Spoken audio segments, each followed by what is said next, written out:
जब मैं पैदा हुआ तो पेपर में आया था, न्यूज़पेपर में खबरें आई थी कि त्योंथर के विधायक बाबा बने। तो लोगों को बेटा बन करके पैदा होने का मौका मिलता है, मुझे पोता बन करके पैदा होने का उस कॉन्शियस। पर्सनल लाइफ जैसी कभी कोई चीज़ थी नहीं।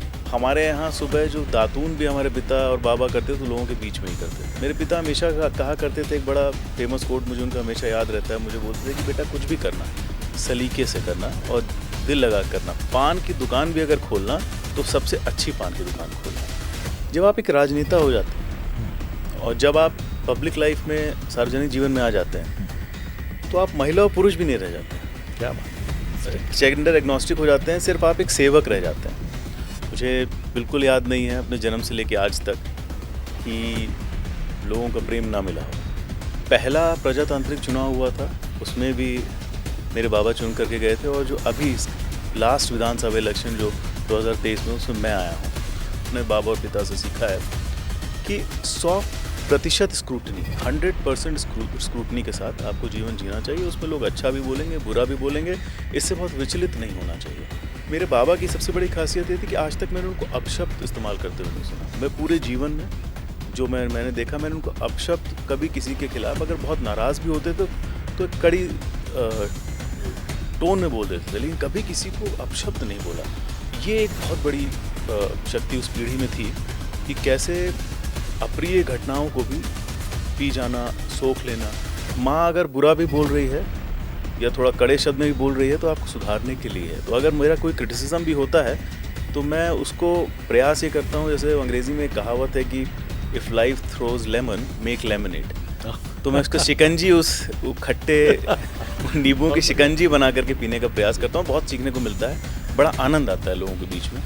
उनके जो फॉर्मेटिव ईयर्स थे, जो उन्होंने पहले 2.5 दशक की राजनीति की थी एज ए स्टूडेंट लीडर, स्वतंत्रता सेनानी, फिर उसके बाद वो कांग्रेस के खिलाफ की थी। पाकिस्तान वॉर के बाद देश में एक माहौल ऐसा बना, और उस समय की कांग्रेस और आज की कांग्रेस में बड़ा अंतर है। तो देशभक्ति में कि किस तरह से पाकिस्तान को हमने 2 टुकड़े में किया, और उसके कारण उन्होंने कांग्रेस ज्वाइन की थी। परंतु किससे आपको मालूम है, विंध्य के नेताओं के साथ और कांग्रेस के नेताओं के साथ उनकी खींचतान मुझसे ज़्यादा आप जानते हैं। तो कहीं ना कहीं मुझे ऐसा लगता है वो जीवन भर कभी उस तरह से एडजस्ट हो नहीं पाए। कठिन बिल्कुल नहीं था, और कहीं ना कहीं मैं राइट ऑफ सेंटर हमेशा से मानसिक रूप से रहा हूँ। मैंने आपको बोला डीएनए में हमारा थोड़ा एंटी कांग्रेस ही था। बहुत ज़्यादा हमारे बाबा की जो शुरुआत हुई थी कांग्रेस के पक्ष में नहीं हुई थी, तो मेरे लिए कोई इतना मुश्किल नहीं रहा। और जब मैं भाजपा में आया तो आने के बाद जब मोदी जी के नेतृत्व में जिस तरह से जो पार्टी का विज़न है, जिस तरह से नेशन फर्स्ट, तो जब इस तरह के डिसीजंस में देखता हूँ तो मुझे और गर्व होता है कि अच्छा डिसीजन था। और आज अगर कहीं मेरे पिता और बाबा भी होते तो शायद उनको भी अच्छा लगता कि मैंने। फिर राहुल गांधी आए थे रीवा, 2008 की बात है। तो मेरे बाबा का मुझे एक वक्तव्य याद है कि ये आदमी पार्टी बर्बाद कर, these are the words which he said at that time, कि ये आदमी पार्टी बर्बाद कर देगा, दिशाहीन है, इसको मालूम नहीं कैसे चलाना है। यही बात 2-3 साल बाद दिल्ली में 10 जनपद की बाहर की घटना है ये, तो वो निकल के आए थे, तो मिल करके आए थे राहुल गांधी से।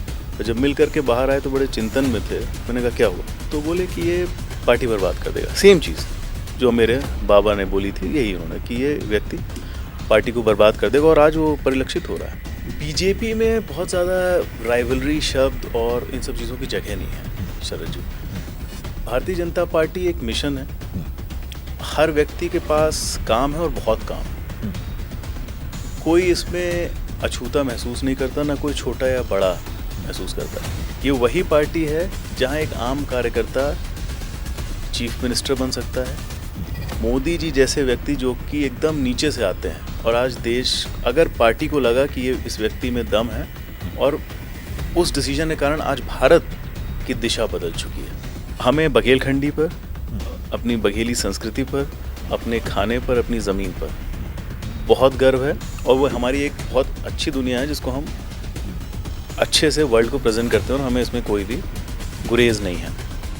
नमस्कार, पॉडकास्ट विद शरद में आपका बहुत बहुत स्वागत है। और आज इस पॉडकास्ट में हमारे जो गेस्ट हैं, मेहमान हैं, वो विंध्य से आते हैं, युवा विधायक हैं वहाँ से, त्योंथर सीट जो आती है, और उन्हें उनके साथ जो बात है ख़ास, वो ख़ास बात ये है कि वो विंध्य का युवा कंटेम्प्ररी जो पॉलिटिक्स है मध्य प्रदेश के विंध्य रीजन की, विच इज़ वेरी सिग्निफिकेंट, क्योंकि एक समय समाजवाद का गढ़ और फिर उसके बाद लगातार कांग्रेस का प्रभाव और फिर बीजेपी का प्रभाव, और कहा जाता है कि विंध्य का व्यक्ति एक रिबेलियन मोड पर चलता है, क्योंकि वो समाजवाद का कहीं ना कहीं वो यमुना प्रसाद शास्त्री और लोहिया जी के संस्कारों को बहुत अर्ली देख चुका है, अर्ली 60s में।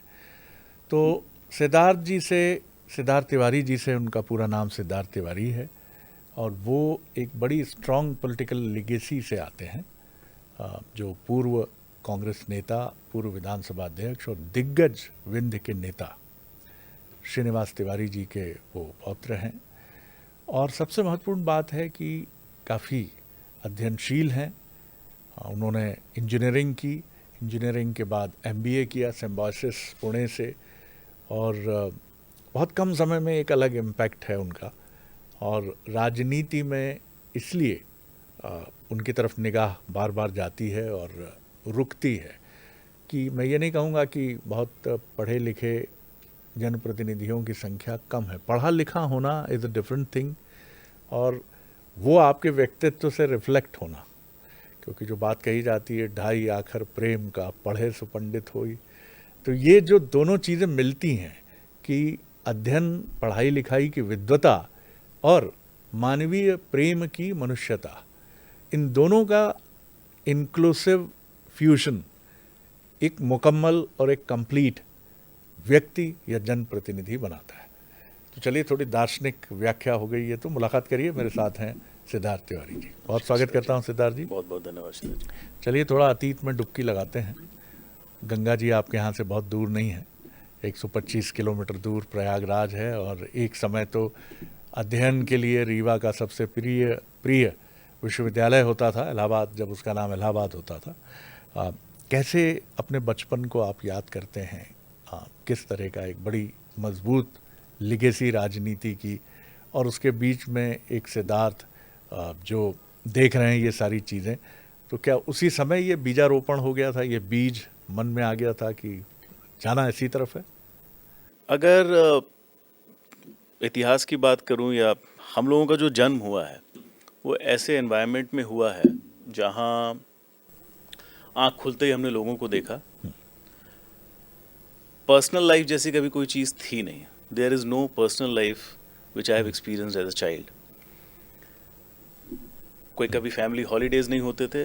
हम देखा करते थे कि जब हम लोग तीसरी, चौथी, 5वीं कक्षा में पढ़ते हैं तो कुछ बच्चे बोले कि परिवार के साथ यहाँ जा रहे हैं, वहाँ जा रहे हैं। लेकिन मैंने जब आँख खोली तो मेरे पिता और पापा दोनों राजनीति में थे। और आपने समाजवाद की पृष्ठभूमि की चर्चा की। समाजवादियों की राजनीति हमेशा बहुत खुली होती है जी। तो हमारे यहाँ अंदर बेडरूम तक, हमारे यहाँ सुबह जो दातून भी हमारे पिता और बाबा करते थे तो लोगों के बीच में ही करते थे। तो पर्सनल लाइफ जैसी हमारी कोई चीज़ नहीं। तो हमने हमेशा से, ये नैसर्गिक हमारे लिए रहा है कि लोगों के बीच में रहना। तो ये कोई अननेचुरल चीज़ नहीं हमें लगी। ऐसे बड़े होते रहे, हमें यही लाइफस्टाइल है, लोगों के साथ रहना ही है। ये ज़रूर अपने पिता और बाबा से हमने सीखा था कि किसी भी चीज़ को गहराई से करना चाहिए, एक सलीके से करना चाहिए और अध्ययनशील होने का प्रयास करना चाहिए। मेरे पिता हमेशा कहा करते थे, एक बड़ा फेमस कोट मुझे उनका हमेशा याद रहता है, मुझे बोलते थे कि बेटा कुछ भी करना सलीके से करना और दिल लगा करना। पान की दुकान भी अगर खोलना तो सबसे अच्छी पान की दुकान खोलना, शिद्दत के साथ करना। तो वो किसी भी चीज़ को शिद्दत के साथ करना, और ख़ासतौर से जन सेवा, जो हमने बचपन से ही देखा है कि हमारे यहाँ से कभी कोई खाली हाथ नहीं गया।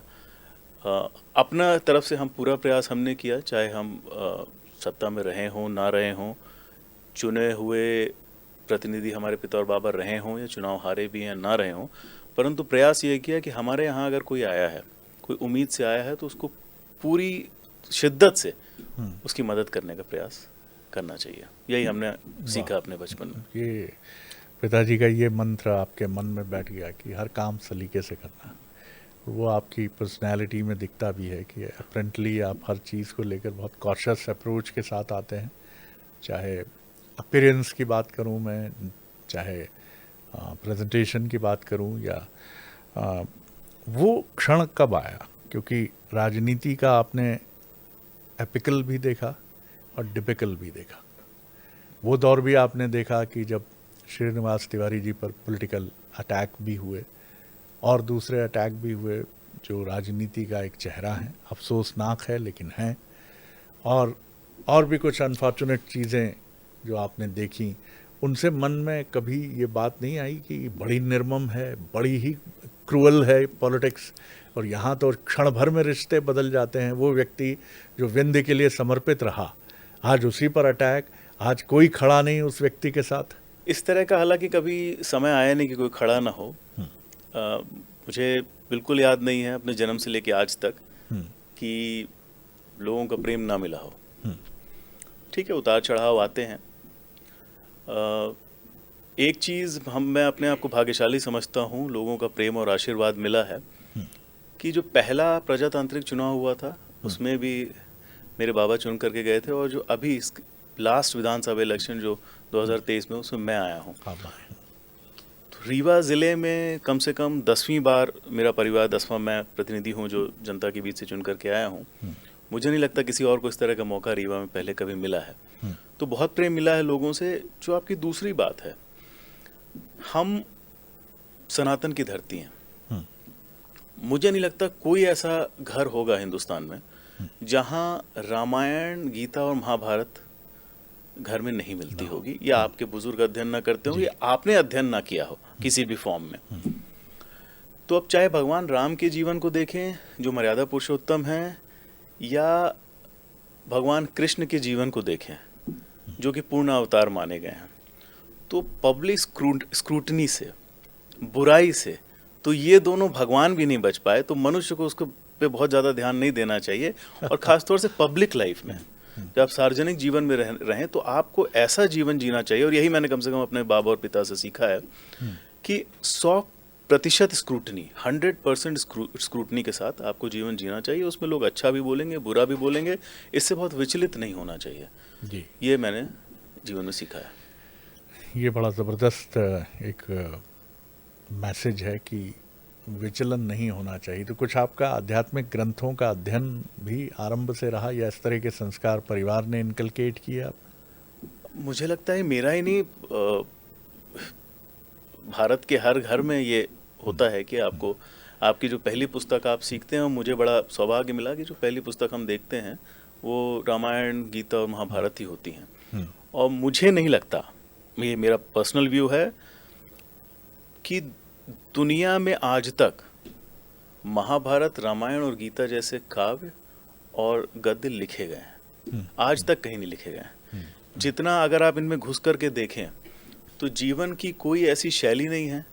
जैसे लोग कृष्ण की बात करते हैं आजकल, आपने सुना होगा ट्रॉमा, अमेरिका में, वेस्ट में ज़्यादा होता है, हिंदुस्तान में भी बड़े शहरों में आ रहा है कि मुझे चाइल्डहुड ट्रॉमा था, मुझे ये ट्रॉमा हो गया, फला से ये हो गया। अगर आप भगवान कृष्ण के जीवन को देखें तो आँख खोलने के पहले सारे भाई बहन मार दिए जाते हैं, माँ बाप का वध हो जाता है, और खुद का मामा करता है, और वो भागते हैं और जा कर के उनको गोद लिया जाता है, और वहाँ पर जाकर के एक नया जीवन चालू करते हैं। इसके बावजूद अगर हंसमुख होने का और जीवन को पूरी तरह से जीने का संदेश किसने दिया तो भगवान कृष्ण ने ही दिया है।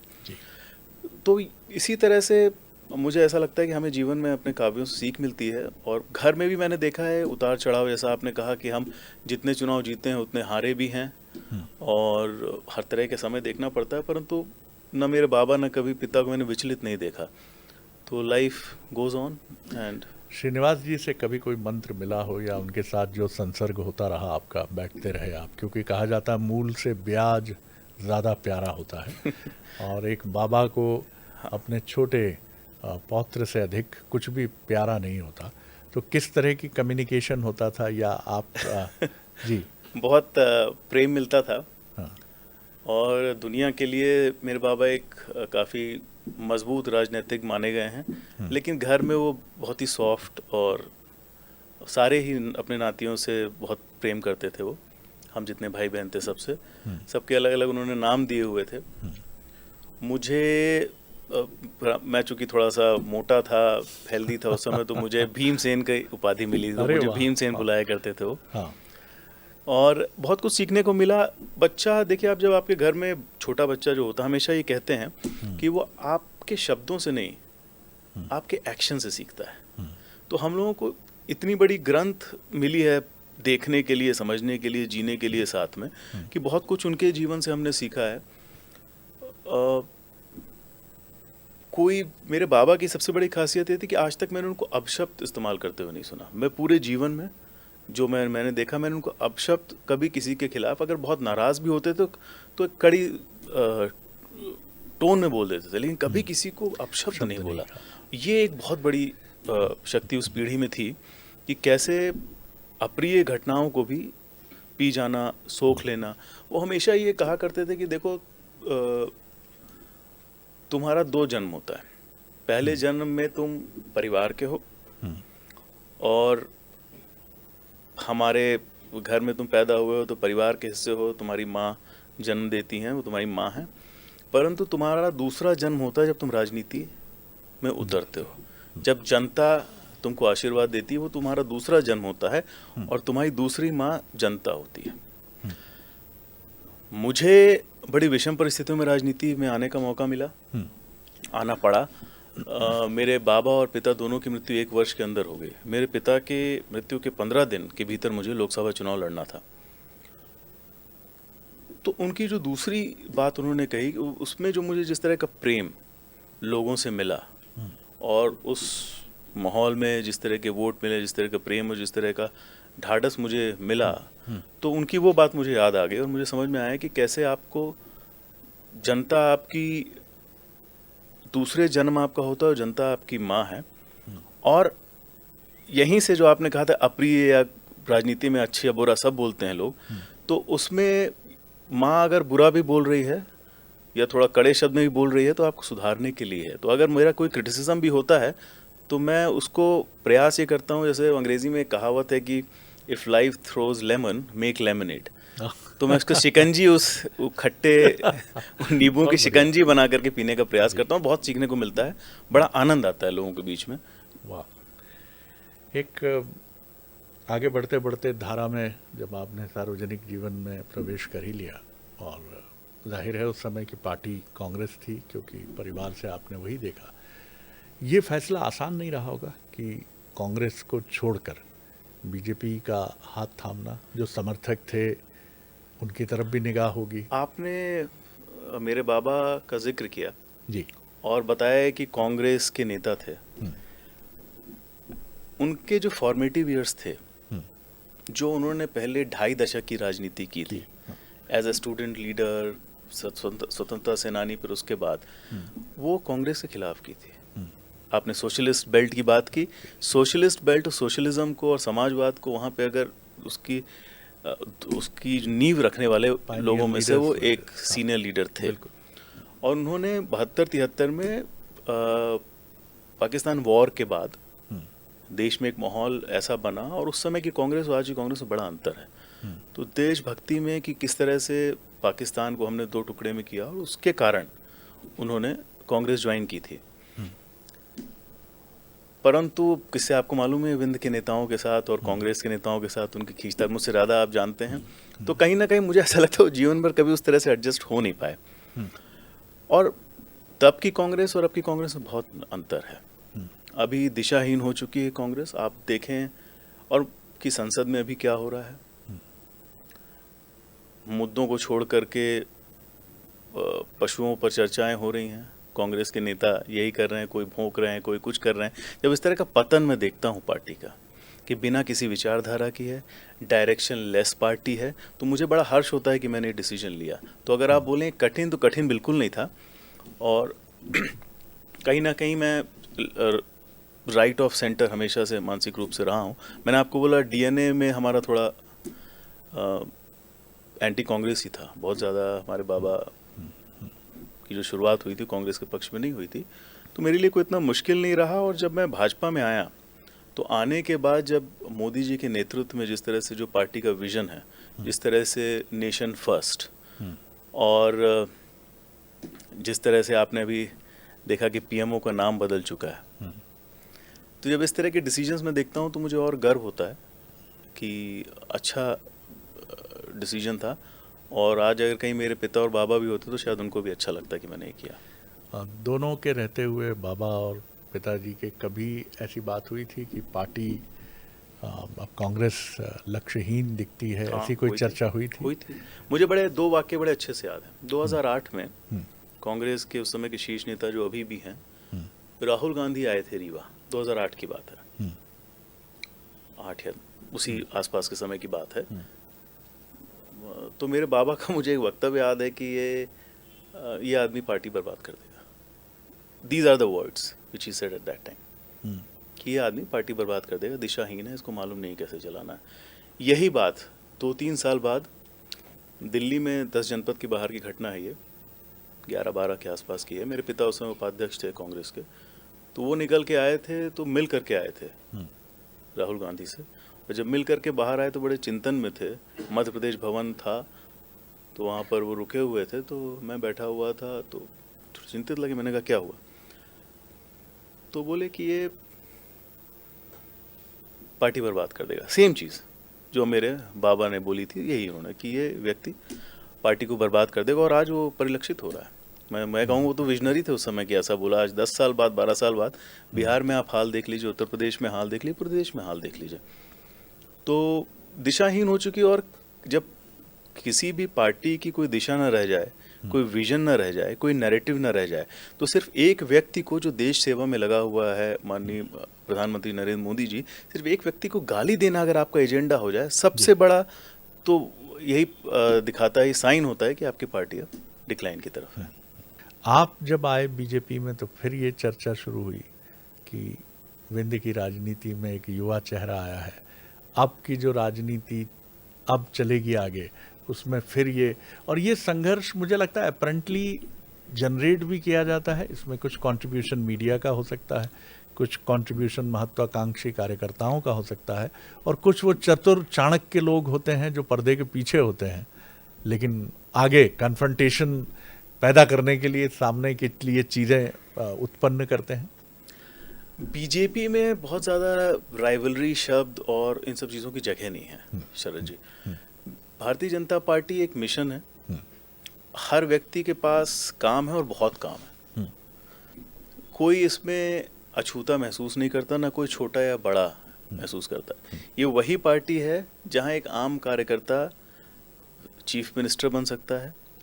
सिर्फ भारतीय जनता में ही पार्टी में ही ये संभव था कि मोदी जी जैसे व्यक्ति जो कि एकदम नीचे से आते हैं, और आज देश, अगर पार्टी को लगा कि ये इस व्यक्ति में दम है, और उस डिसीजन के कारण आज भारत की दिशा बदल चुकी है। तो भारतीय जनता पार्टी में राइवलरी शब्द की कोई जगह नहीं, क्योंकि लोगों के पास बहुत काम है। और अब ये मीडिया के कुछ लोग या कुछ कांग्रेस के लोग अपने खुशी के लिए राइवलरी की बात करें, लेकिन हमारे यहाँ राइवलरी की कोई जगह है ही नहीं। जी, राजेंद्र शुक्ला जी से जब मुलाकात हुई बीजेपी में आने के बाद, तो किस तरह की वो मीटिंग रही?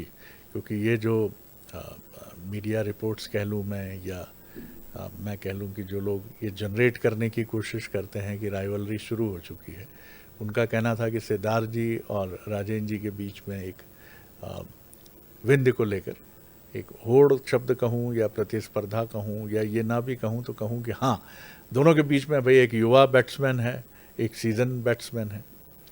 मैंने आपको पहले ही कहा, भारतीय जनता पार्टी में इन सब चीज़ों की जगह नहीं है। हमारे बड़े सम्मानीय नेता हैं और बहुत बड़े नेता हैं, और पूरा सम्मान है, मैं सम्मान करता हूँ जैसे पार्टी का हर कार्यकर्ता करता है। और जब मैं पार्टी में आया तो पूरा प्रदेश का नेतृत्व, प्रदेश अध्यक्ष, तत्कालीन मुख्यमंत्री और सभी संगठन के बड़े लोगों ने का बड़ा आशीर्वाद मिला।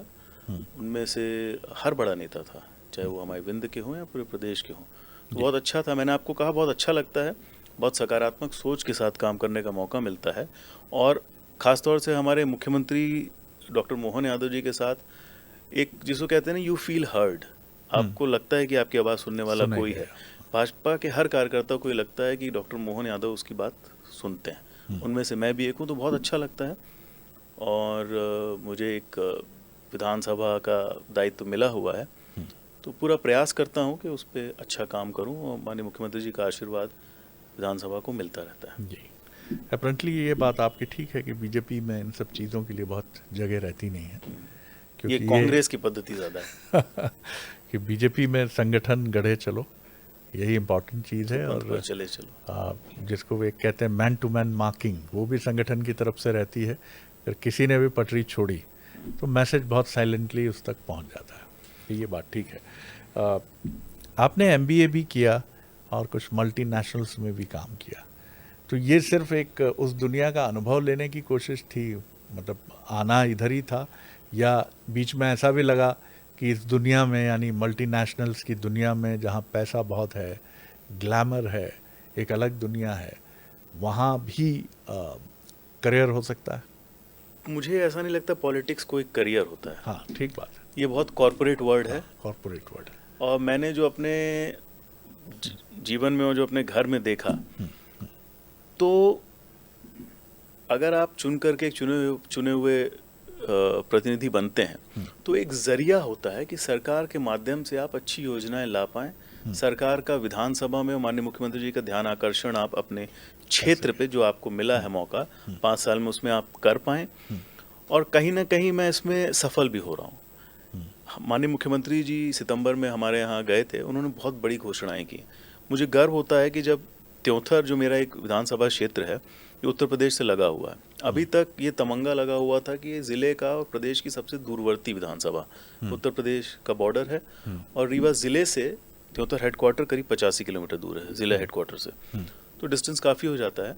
लेकिन वहाँ पर आकर के 400 एकड़ में इंडस्ट्रियल पार्क की घोषणा करना, अस्पताल का उन्नयन करना, एक नया ITI देना, रिवर फ्रंट जैसी योजनाओं को लेकर के आना, बड़ा दर्शनीय, बड़ा खूबसूरत है त्योंतर। तरहार पहाड़ों की भी बहुत ही खूबसूरत है। तो उसको, उस पोटेंशियल को टैप करना, जब मुख्यमंत्री जी ने ये सब घोषणाएं की, बिना मांगे इतना कुछ दिया, मैं तो बोलता भी नहीं, मैं उनके नज़र में खुद रहता है। तो जब इतना मौका मिलता है, और जब इन योजनाओं, अब जो उन्होंने घोषणाएं की हैं, इनको ज़मीन पे उतारना, उनके पीछे फॉलो अप करना और चीज़ें करना, उससे बहुत सारी एक्सरसाइज होती है चारों तरफ उसके। तो इतना जब काम करने का मौका मिलता है, तो मुझे तो बहुत हर्ष होता है, और कहीं ना कहीं लगता है कि फिर एक बार ऐसा लगता है कि बहुत अच्छा किया कि भारतीय जनता पार्टी ज्वाइन की।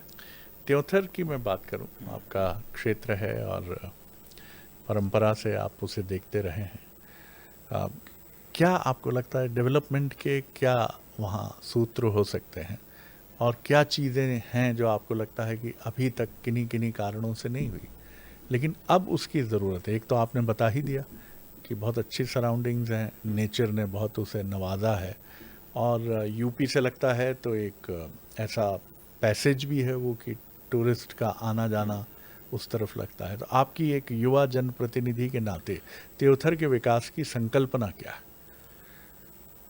त्योंतर एक कंप्लीट कॉन्स्टिट्यूंसी है, संपूर्ण कॉन्स्टिट्यूंसी।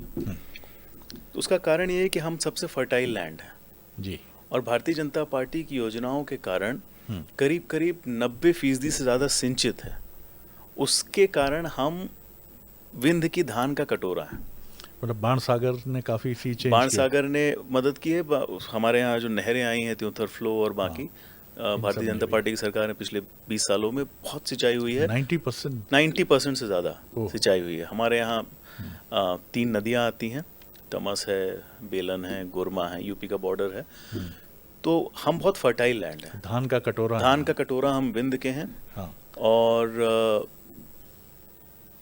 इसके साथ ही वहाँ पे बहुत सारी अपॉर्चुनिटीज़ हैं। जैसे अभी माननीय मुख्यमंत्री जी के मार्गदर्शन में और उनकी पॉलिटिकल विल से हमारे यहाँ CBG प्लांट आया है एनर्जी प्रोडक्शन का, जिसमें धान की जो पराली होती है, इससे बिजली बनती है। कंप्रेस्ड बायोगैस जो वो पहला हमारे यहाँ अभी आया है विंध्य का। तो उस पे उसका जो इनपुट है वो वहीं से मिल रहा है। जो इनपुट जाना है उस पावर प्लांट जनरेशन के लिए, वो आपकी फसल में वहीं किसान उगा रहा है। किसान को उसकी जो फसल से बचा हुआ पराली जलाएगा नहीं उसका, बल्कि उसको मूल्य मिलेगा तो और अच्छे तरीके से उसको कंजर्व करके वहाँ पे देगा। तो एक ये फॉरवर्ड इंटीग्रेशन है उसका। दूसरा, हमारे यहाँ फूड पार्क्स की एक मल्टीपल फूड पार्क्स बनाने की एक का स्कोप है, उस पर सरकार काम भी कर रही है। और माननीय मुख्यमंत्री जी का एक विजन है कि त्योंथर को एक प्रयागराज, रीवा और काशी के बीच का एक इंडस्ट्रियल कॉरिडोर बनाया जाए। Farm to food to factory का जो हमारा विजन है, ये त्योंथर कंप्लीट कर देगा। Farm to food to factory, तो वहाँ पे इंडस्ट्रियलाइजेशन प्लस एग्रीकल्चर।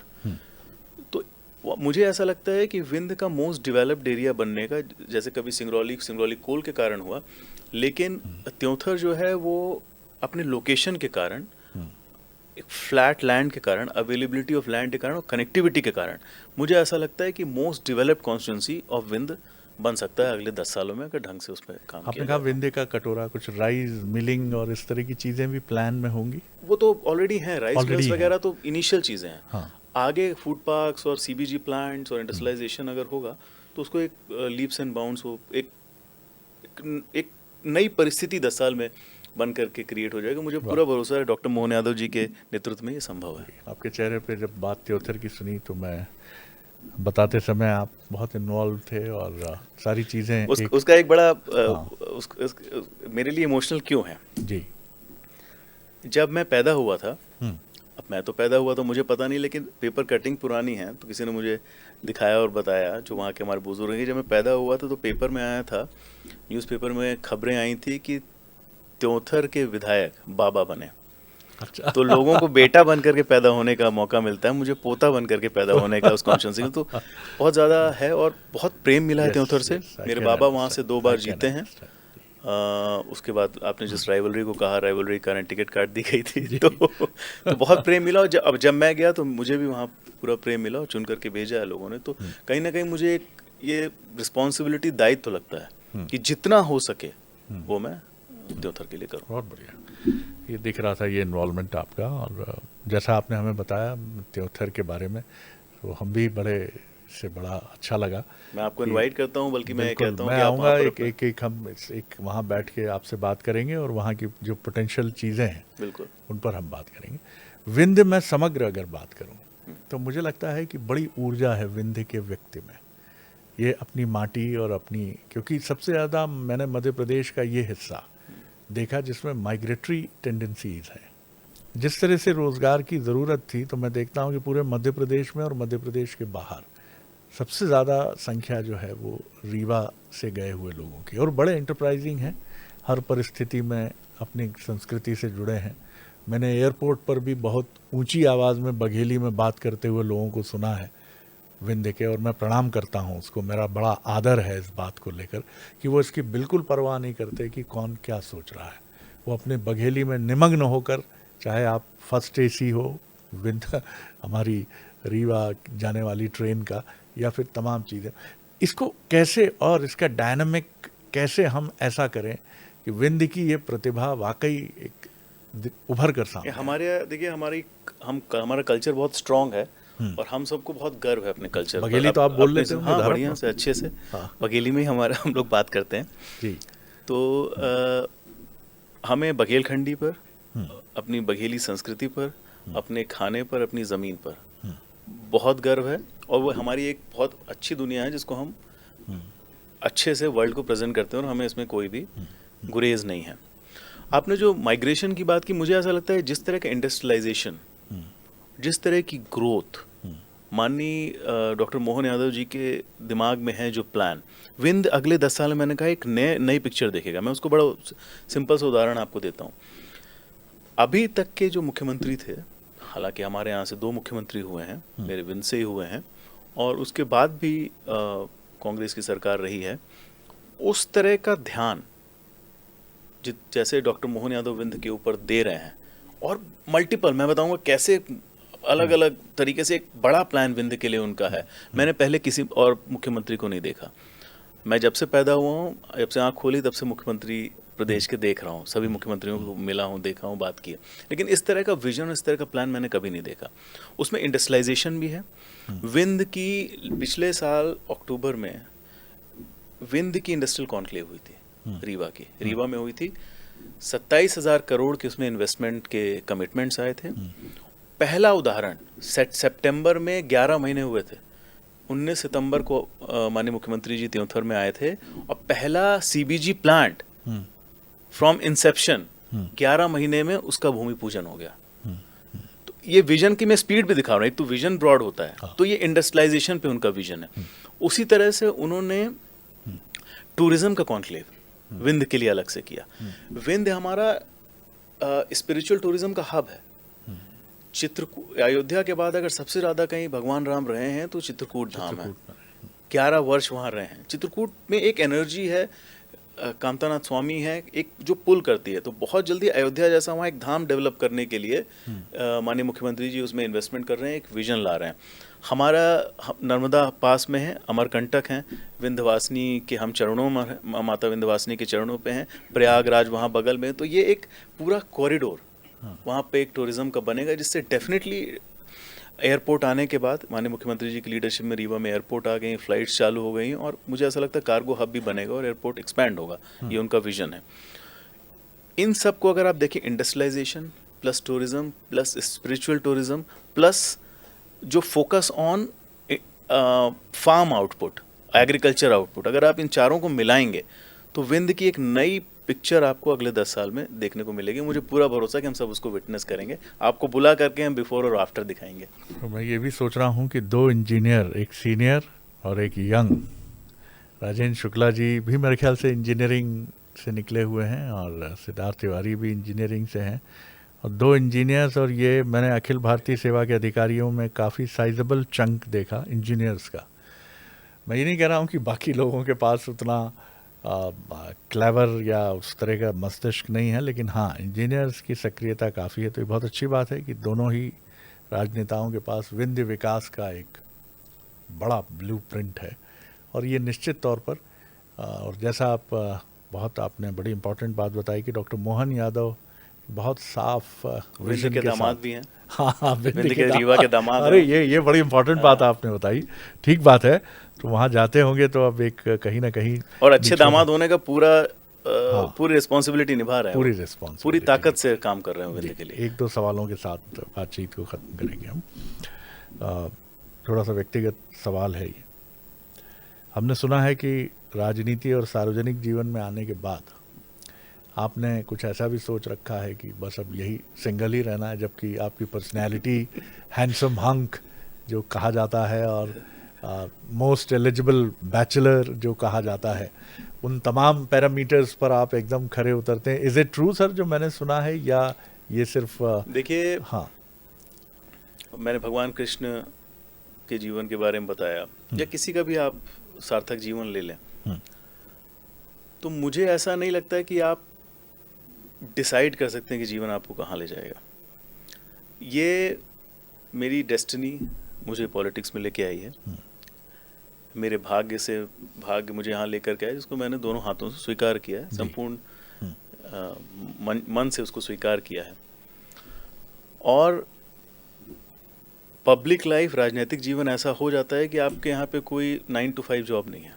24 घंटे आपके ऊपर जिम्मेदारी है। अगर कोई बीमार व्यक्ति आपके पास आता है, कोई पीड़ित व्यक्ति आता है, तो चाहे 2 बजे रात ही हो, आपको आपकी अंतरात्मा बोलती है कि आपको उसके लिए काम करना है।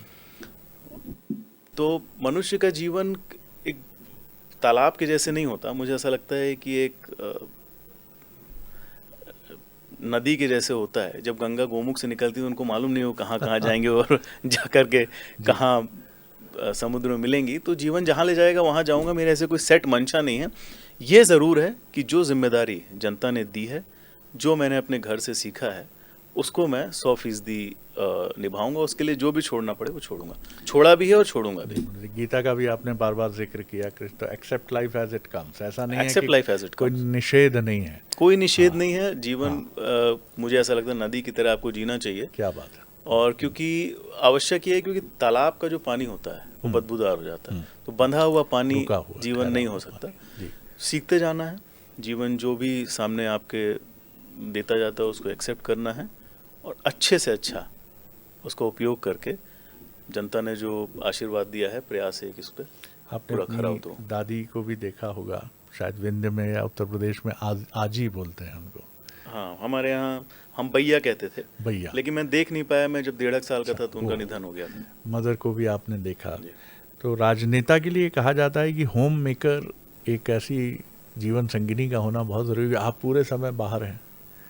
मैंने एक बहुत दिग्गज राजनेता को जो ठाकुर हैं, मैंने उनको कहते सुना कि मेरी 3 लड़कियों के विवाह में मैं नहीं आया। तो हमारे यहाँ राजपूतों में जो परंपरा है कि तलवार पत्नी के साथ रख दी जाती है और वो जो भी प्रोसेस और रिचुअल्स हैं वो वैसे पूरे हुए।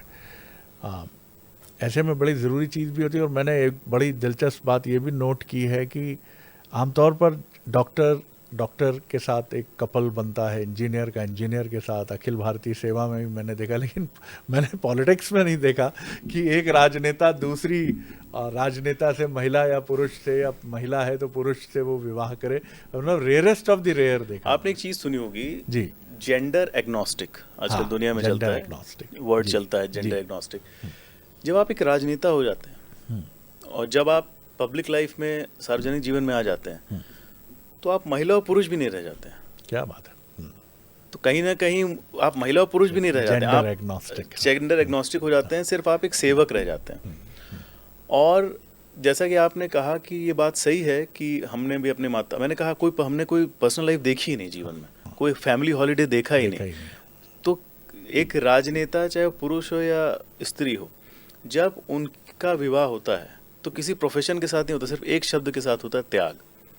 जितना त्याग एक पुरुष करता है, अर्धांगिनी भी उतना ही करती है, अगर ज़्यादा नहीं करती है। ये मैंने अपने घर में देखा है। मुझे लगता है अमूमन हर सार्वजनिक जीवन में जो व्यक्ति रहता है उसमें ये। सिद्धार्थ जी, इस सवाल को मैं थोड़ा सा, ये सवाल बड़ा गंभीर है और ये आखिरी सवाल आपसे कर रहा हूँ। त्याग, त्याग, ये शब्द राजनेता बार बार कहते हैं, किसी भी पार्टी के। और मैं एक पत्रकार के तौर पर ये कह सकता हूँ, दर्शकों की आलोचना का सामना करने के लिए भी तैयार हूँ, कि एक्सेप्शंस हो सकते हैं, जैसे पत्रकारों में हो सकते हैं, डॉक्टर्स में हो सकते हैं, किसी में भी, किसी भी वॉक ऑफ लाइफ में या प्रोफेशन में हो सकते हैं।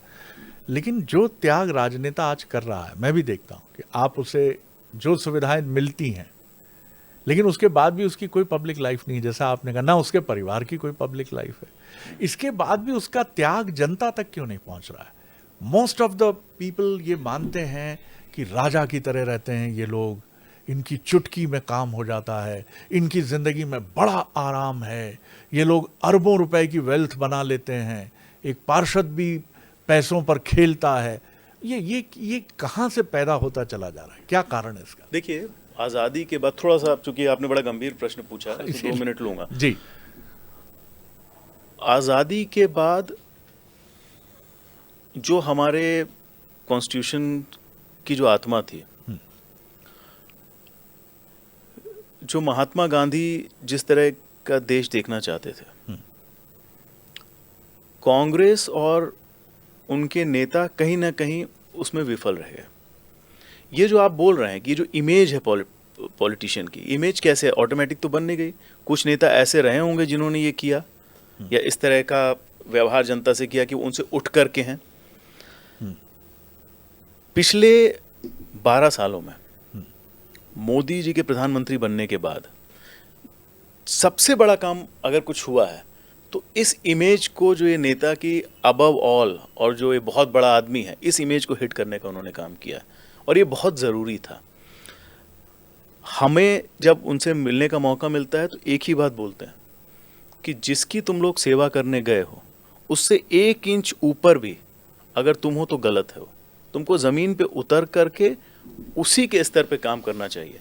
तो कहीं ना कहीं ये पूर्ववर्ती जो नेता रहे हैं, सो कॉल्ड बड़े नेता रहे हैं, एलिटिस्ट नेता रहे हैं। एक एलिटिस्ट की बड़ी बीमारी आ गई थी नेताओं में, अपनी भाषा में बात नहीं करना, अंग्रेजी में ज़्यादा बात करना।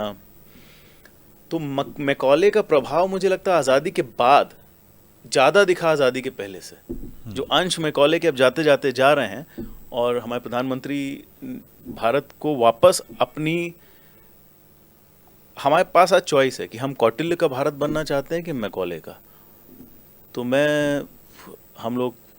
मुझे ऐसा लगता है कि कौटिल्य के भारत को और अपने आप को एक्सेप्ट करने की जो प्राइड आ रही है, उस पे हम काम कर रहे हैं। दुनिया में भी मेरी जहाँ बात होती है तो भारत को जिस दृष्टि से आज देखा जाता है उस तरह से कभी नहीं देखा गया। भारत एक वैश्विक ताकत बन करके आती है और मोदी जी ने दिखा दिया, ये सब करने के लिए आपको किसी पराई भाषा, किसी पराई संस्कृति की ज़रूरत नहीं है। अपनी गहराइयों में जाकर के अपनी जड़ों को अगर हम समझेंगे तो हम भारत को एक नई ऊंचाइयों पर भी ले जाएंगे और जड़ों से अगर जुड़ेंगे तो जनता से भी अलग नहीं दिखेंगे। ये एक नई संस्कृति भारत की राजनीति में चालू है। मुझे गर्व है कि मैं ऐसी पार्टी का एक हिस्सा हूँ। आप जब ये बात कह रहे थे मैकाले और कौटिल्य, तो संघ के एक वरिष्ठ पदाधिकारी से एक बार बातचीत चल रही थी, कुछ एक दो और भी जर्नलिस्टिक फ्रेटर्निटी से थे। उन्होंने बड़ी दिलचस्प बात कही। उन्होंने कहा अगर हमें मैकाले का विरोध करना है और कौटिल्य का समर्थन करना है, चाणक्य का, तो हमें सबसे गंभीरता से पहले मैकाले को पढ़ना होगा। पढ़ा है मैंने, इसलिए कह रहा हूँ। उसके भीतर क्या ऐसी चीज़ें थी जिनसे हमें बचना है, तो पहले आपको उसमें प्रवेश करना होगा और मन प्राण आत्मा से जाना पड़ेगा वहाँ। देखिए, जब मैकॉले भारत में आया तो अंग्रेज़ परेशान थे कि बाकी देशों में गए, बड़े आसानी से जीत लिया, रूल करने लग गए। भारत में उनकी मुश्किलें अंतिम तक थीं। भारत कभी गुलामी की हमारी मानसिकता ही नहीं, हम एक स्वच्छंद देश रहे हैं, तो उनको रूल करने में दिक्कत हो रही थी। तो उन्होंने बोला कि यहाँ पर दो चीज़ें ऐसी, यहाँ पे क्या ऐसी चीज़ है जिसके कारण हमें मुश्किल हो रही है। तो मैकॉले ने बड़ा शोध किया, वर्षों पढ़ाई करके एक रिपोर्ट के साथ आए, बोले यहाँ दो चीज़ें हैं। एक तो यहाँ की शिक्षा व्यवस्था, उसको तोड़ना पड़ेगा। दूसरी यहाँ की रूरल इकोनॉमी, जो यहाँ पे आत्मनिर्भर गांव हैं भारत के, आत्मनिर्भर जो यहाँ के ग्राम हैं, इनको तोड़ना पड़ेगा। इन दोनों पे अंग्रेज़ों ने कुठाराघात किया था।